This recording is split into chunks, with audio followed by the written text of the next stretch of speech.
This is the PR Podcast, a show about how public relations helps you tell your story to the world. We talk with great PR practitioners who have the skills, creativity, and just plain savvy to get their clients noticed. Now here's your host, Jody Fisher.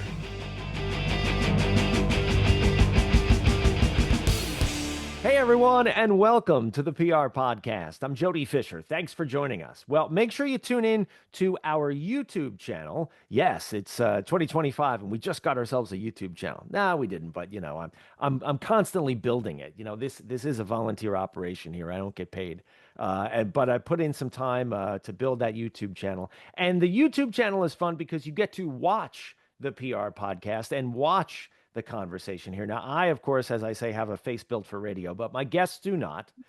They are wonderful people, and so you want to watch them in addition to listen to them on your favorite podcast platform. Check out that YouTube channel. It's at the PR Podcast, just like on social. So just go on YouTube, search the PR Podcast. Just make sure you put the in front of it so you can find it, because there are other imitators out there, but there's only one the PR Podcast, and watch us on YouTube.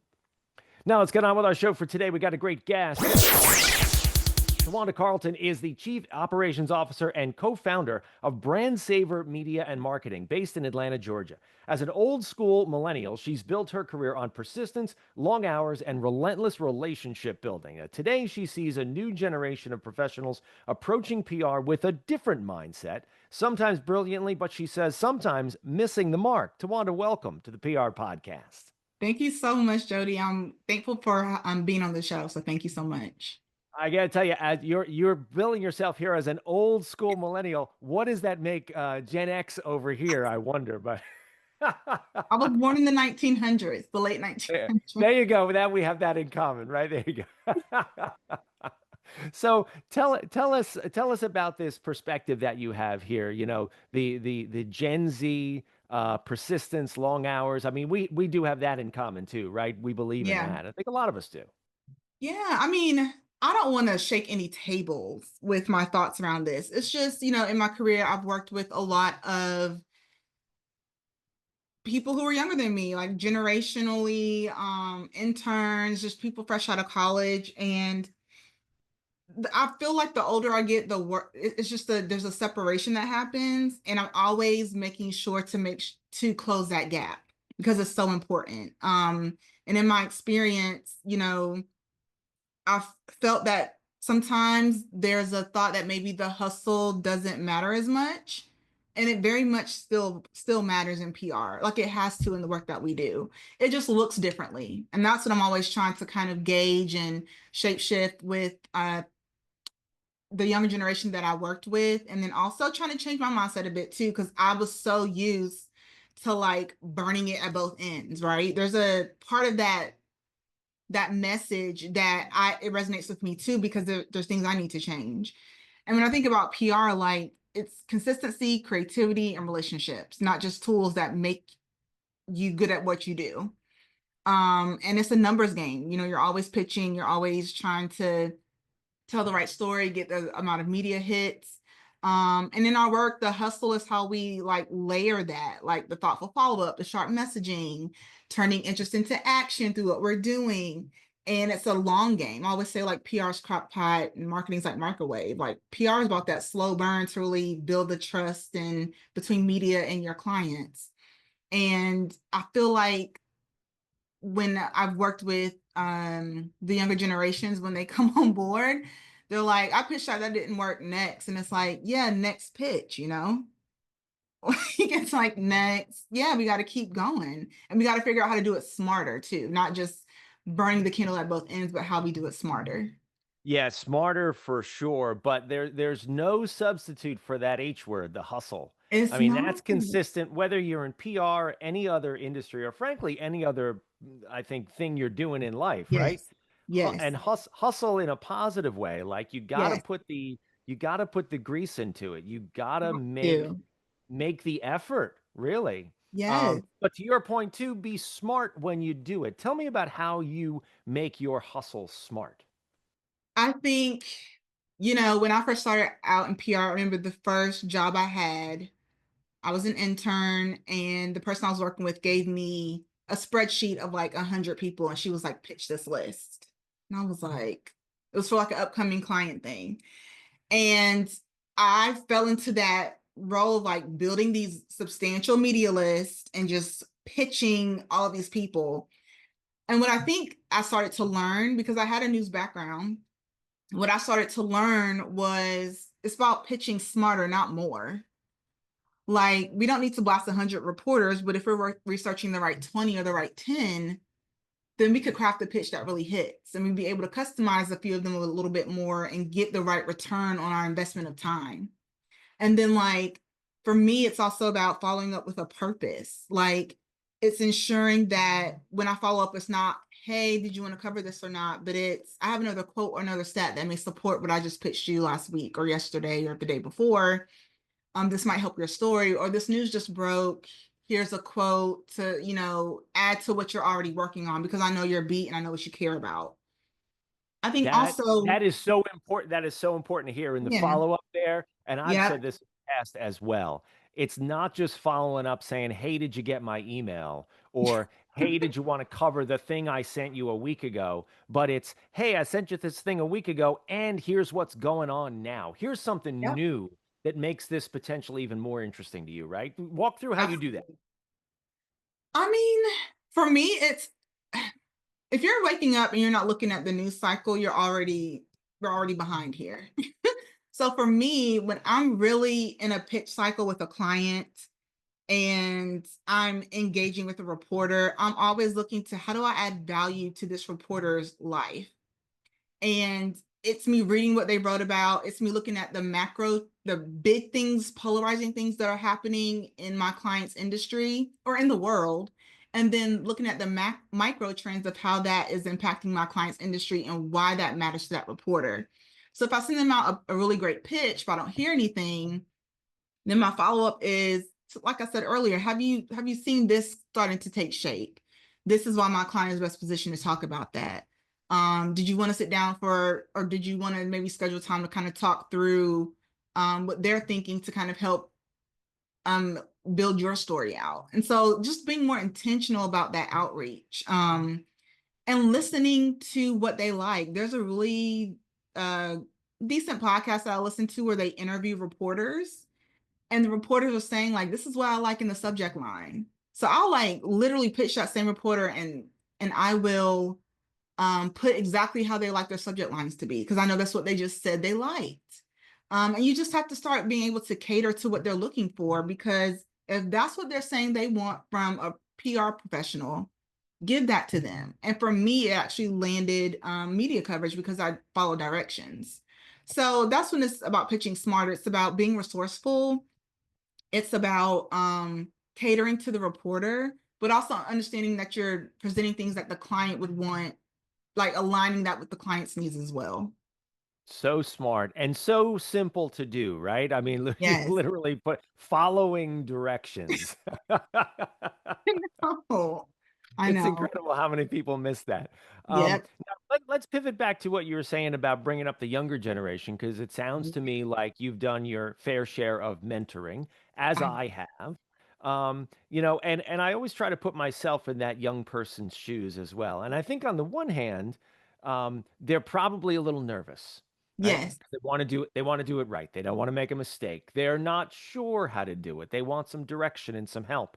And I think Hmm. bad mentors probably come at those people, as you alluded to before, with just, here, pitch these reporters, right? Yes. Here's a list. Go down the Hmm. list, smile and dial. And Hmm. that just is not how you train a young person to do this job. Do you have some things that you tell young people to sort of focus on, or maybe build foundational skills with? Like, what are some of the key things that young people need to know and understand and perfect as they're coming up? Understanding the why behind what they're doing. Like when I would work with a lot of the people coming up after me, people fresh out of school or just in their first junior AE role or AE role. It was about, before we get to pitching, let's make sure you understand who the client is, what their business goals are, and what the strategy looks like. Because the pitches that we're crafting and the things that we're doing are based on something. It's just not, like you said, smile and dial or spray and pray, all the things we've heard. it's stemming from somewhere.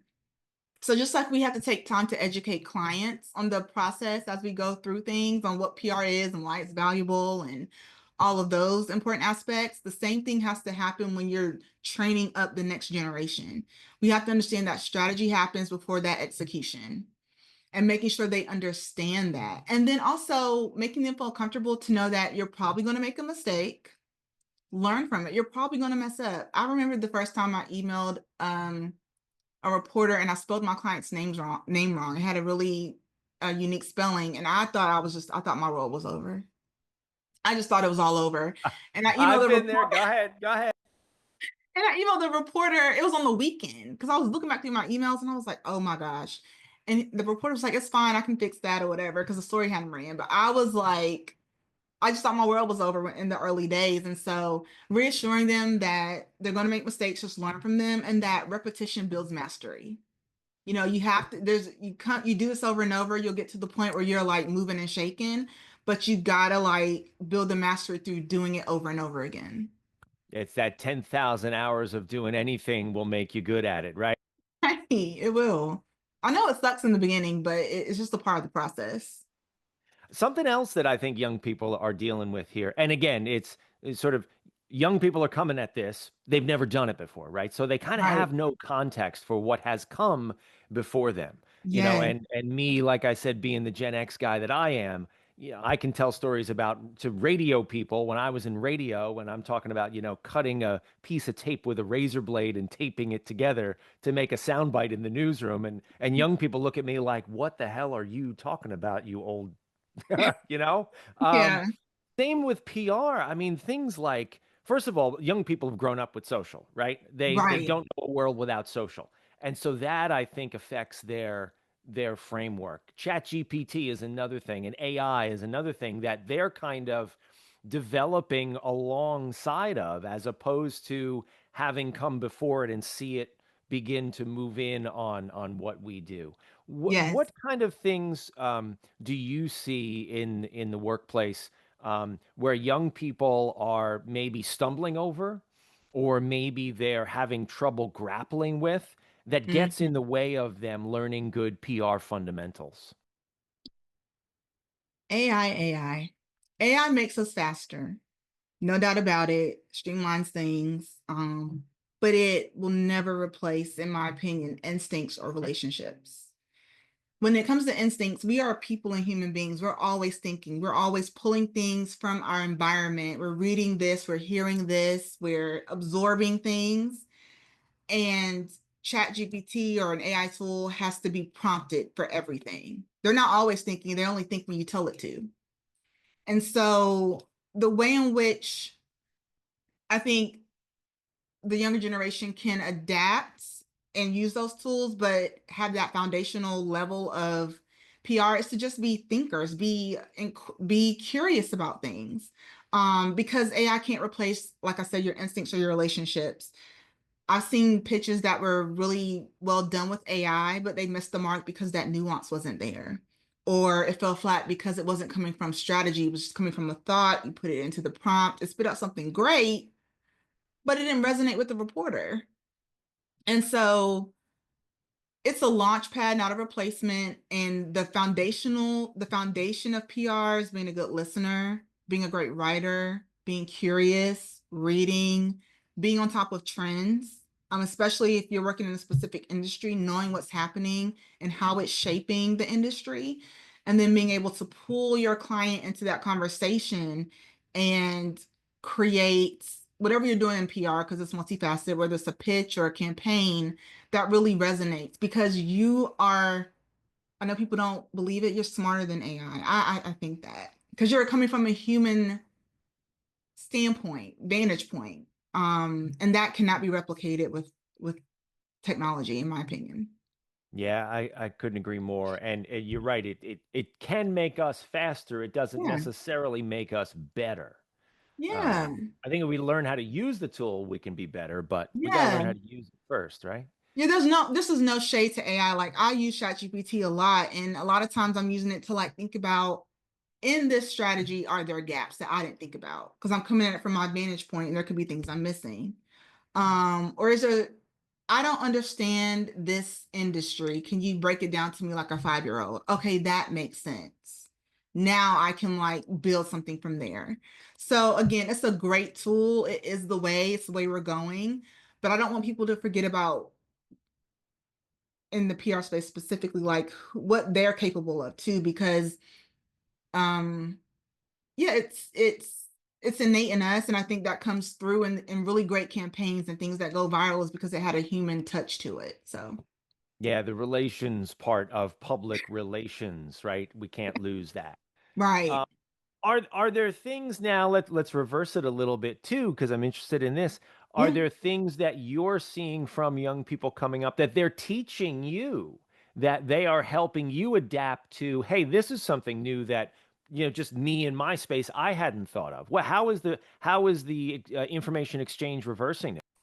Well, one, just on the work tip alone, they have they're creating boundaries, you know.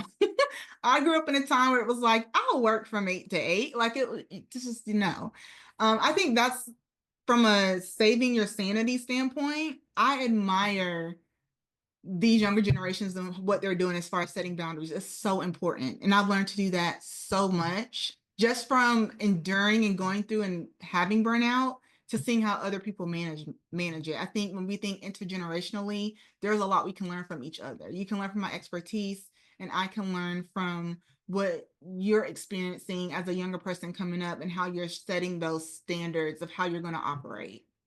I think too, it's so important to surround yourself with people who are not like you, from age to race, religion, political background, where you've worked in the past. Like those things help to shape as a PR person so many things. And so when a younger person can how can I say this? When they're closer to things that are kind of hip and culturally cool a lot of times. And so sometimes you're thinking this way because you've done it before. This is the way we do it. And they're like, hey, try this platform, or this is trending, or this is some vernacular things that we're saying that could really resonate with this campaign. Bring that in because they're able to see the world from a much different place. And that's so important to have those different perspectives. And so I think that's what um it means to work intergenerationally and what working intergenerationally has taught me. Yeah, that's great advice, and I agree. I love being around anybody, Hmm. regardless of age or background or anything, who can teach me something new, who can teach Yes. me something that I did not know before, because we Yes. all naturally live in our own bubbles, right? We We all do. we all have our own experience. We all know the stuff, but we all don't know the stuff we don't know. And as PR people, I think that's part of our DNA is always pushing out and saying, "Teach me what I don't know. Tell me Yes. something about what," because that's what we do, right? We're telling Exactly. reporters, "Here's what you don't know." Exactly. And we're even sometimes bringing on clients. So we've never been involved in that industry before, and they're teaching us to think differently or about something we've never even explored. And so that's a constant. And so we just have to be able to embrace it from every angle. All right, so now working so closely with young people in PR as you do, Hmm. um, tell me about where you think they see or you see them seeing, you know where I'm going with this, where our industry is going. Is it pulling in more social? Is it become obviously it's becoming more digital and less traditional, right? I mean, sort of newspaper, radio, TV, what we think is traditional radio is kind of, I don't want to say phasing out, but there's more emphasis on other forms of communication. Where are the young people getting their information from? Where are you seeing that pivot to? And how are you helping to sort of build those bridges one generation to the next? A good question. I have two brothers, much younger than me. We have a 10 and 8 year gap. But they're very hip to things and they like get their news from TikTok. And I'm like, what? And like when something breaks, that's where they go. I'm also finding in younger generations than they are that that's where people are going to like find news and get hip to things. So I think when I think about where PR media is going, it's going to just those new mediums. We see newsrooms shrinking. We see the rise of Substack. Like reporters are creating their own media entities and creating content rapidly. They're creating podcasts. We have a lot of interest from clients, and even when we think about like how we approach things strategically, where podcasts become, they raise a little bit above the fray than traditional TV or radio or digital publications. It's like about podcasts and Substack. So that's where I see media headed, is just thinking, that's where I see media headed when it comes to the new avenues that are being talked about, and also where we're kind of guiding our clients to too. Like a lot of times clients come to us and they want that traditional media, and we're kind of like, oh, well, this will be a better medium for you. So just thinking about what makes sense for our clients and where the industry is headed, we're always looking at that all the time. And that's where I kind of see things going. That is definitely the final word on PR, is putting clients where it's going to matter to them, regardless perhaps of whether or not they understand it, right? That's the guidance they look to us for. Yeah, it's not always easy though, Jody. Like it's like sometimes they want what they want, and you